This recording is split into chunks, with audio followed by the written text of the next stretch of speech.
Welcome everyone back to weekly weather updates, and in today's video we'll have a look at the latest from the live radar, run for the UKV, have a look at the precipitation and the temperature over the next 5 days, as it is looking pretty bone dry and is increasingly turning very warm. It looks like for many areas will be around the high teens or low 20s for all of this working week, and we could even see temperatures later on Wednesday, Thursday or Friday peaking potentially towards the mid-20s, 24, 25 degrees. Looks like a real possibility, which is incredibly warm for the second half of September. Now we have got a big area of high pressure that is building in now, and as I said, it's going to give us much more summer-like conditions over the rest of this week. As we progress and have a look at those longer range runs in the second half of the video, we will see that this pattern it looks likely to continue, as I said, for the rest of this upcoming week. However, as we head into the following week, we are starting to see signs of a bit of a breakdown, especially in the north and the west, where we could see the jet stream power up a little bit more, see more of a westerly flow and unsettled, cooler air masses to make a bit of a return. Still is in the longer range, but we'll explore that in the second half of the video. So do remember, if you enjoy my videos, make sure you like and subscribe, and remember to follow me on Twitter as well, the link's in description.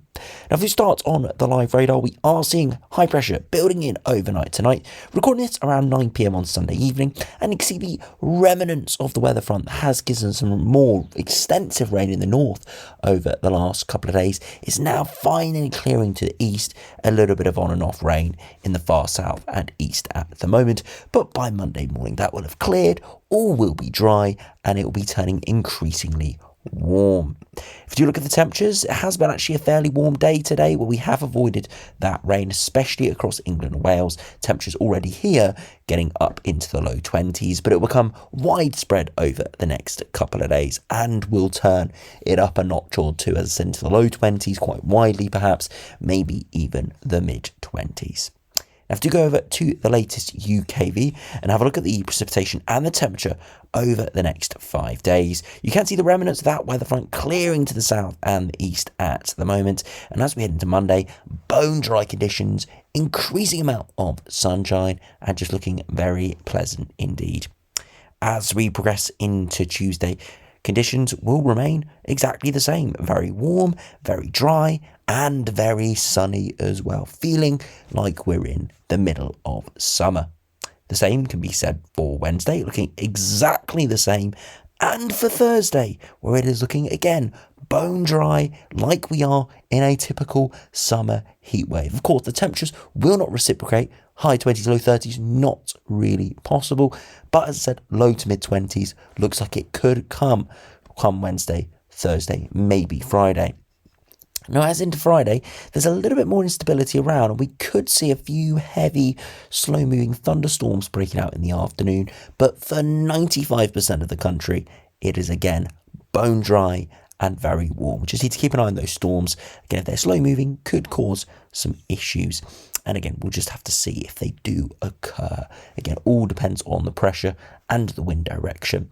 Showing a little bit of activity here, but it could come to nothing as we get nearer to the time. Now, the reason for this is high pressure is building in, and you see we've still got stronger winds at the moment, but high pressure is firmly building in. You can see the isobars are fairly spread out, and you see the centre of the high is directly over the top of us for the whole of this working week, getting nudged away slightly through Friday. That's why there's a risk of a few thunderstorms of pressure, lowering ever so slightly with slightly stronger winds, convergence zones setting up. That's why there could be storms, but for most, it is going to be very dry and very warm for the whole working week. As I said, upper air temperatures are increasing substantially over the next 24 hours. Still single digits in places earlier today, but it is turning into double digits as we head through much of Monday. And then kind of hanging there for the rest of the week, looking very warm and very dry all the way towards Friday.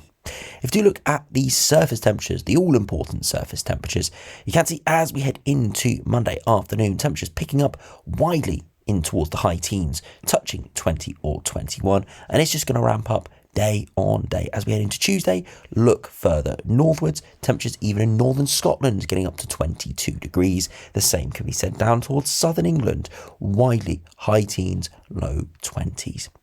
into Wednesday could be even warmer. Temperatures could peak at 22, 23, maybe even a 24. And the same could be said for Thursday, where more widely 20 to 24 could get 25, 26 somewhere locally. And then finally Friday, still low 20s, not quite as warm. I think that's because of the cloud and those storms breaking out. But if they don't occur, then again, we could see 24, 25 degrees again. Very much, as I said, dependent on those thunderstorms. But yeah, this whole week looking very warm, very pleasant, and very summery. So make sure you do go out and enjoy it over the course of this week. Because I continue to say, at some point, we will see our last summer-like conditions. It could be this week, it could be in a couple of weeks' time, but it is going to occur pretty imminently, and then we will be on our proper downwards trajectory towards winter-like conditions, because in about 2 months' time, that's when we start having possibility of seeing widespread snow. Kind of mid-November is the earliest that we can see widespread snow. Statistically, that is kind of the earliest point. So 7-8 weeks, that's when we could actually see it starting to occur. And about 5 or 6 weeks is when it could start to crop up in the models. So seeing low 20s is still very pleasant, and it will not be around for too much longer. So do cherish it this week. Now, if you do look at the latest longer range charts, if we start on the latest GFS, the 12 o'clock run, you can see high pressure building in and dominating for the whole of this week. We can move through this pretty quickly as nothing really is occurring much this week. High pressure is kind of staying around. We do see that cut-off low that I've mentioned briefly in a few of the last videos, just to our south. That is what causes that slight instability on Friday, maybe into the weekend, a few thunderstorms, but for most, it's still high pressure dominated, especially in the north, very warm and very dry. Into the following working week, though, we could see a little bit more low pressure around, so it'd still be fairly pleasant, mostly dry, but increased risk of showers.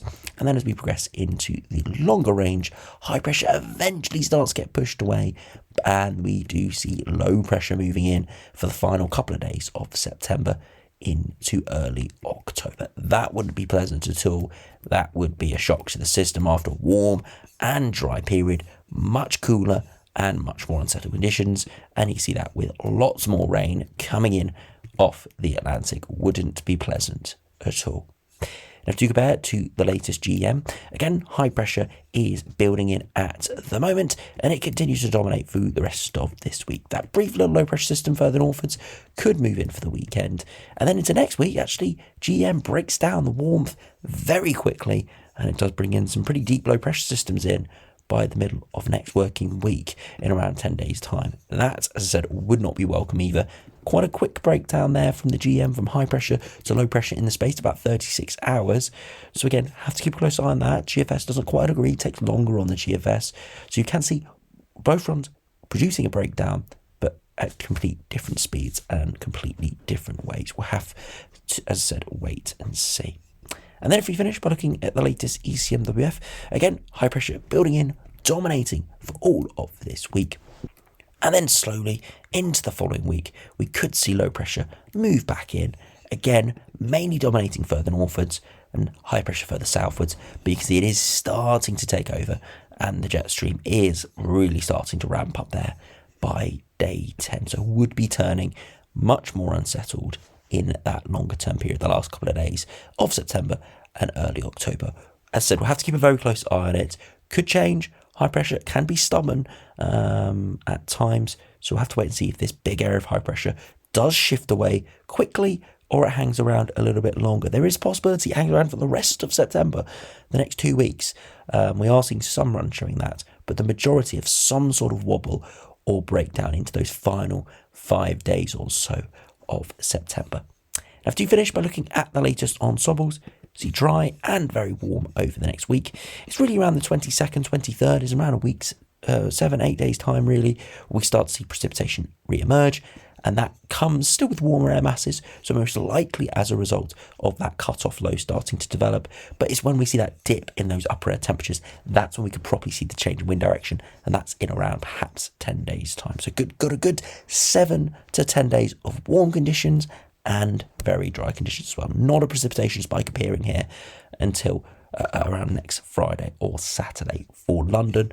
And if we look at Glasgow, it is broadly very similar, maybe even later, maybe 8 or 9 days until the next spell of precipitation, and you see, relative speaking, it is much warmer compared to average further northwards. So a real pleasant spell coming for northern areas, where this time of year it can be abysmal, but we're seeing kind of the best that we can as we head into the next week or so. Now, do finish by looking at the ECMWF ensembles just to get a broader comparison between the models. Again, very, very similar, very warm, very dry, dropping towards average, but then precipitation picks up quite substantially and lots of deviation, implying could see a lot more low pressure around. And if we do compare it to the ECMWF for London as well, very similar, warm and dry, precipitation picking up in around a week's time, and again, upper air temperatures up and down into the final days of September. Again, we'll have to keep a close eye on it. But at this stage, got to enjoy the next 5, 6, 7 days, maybe even longer, and do cherish it as we do progress further into autumn. So anyway, thanks for watching. Hope you have enjoyed. Subscribe if you're new, and I'll see you again for another video soon.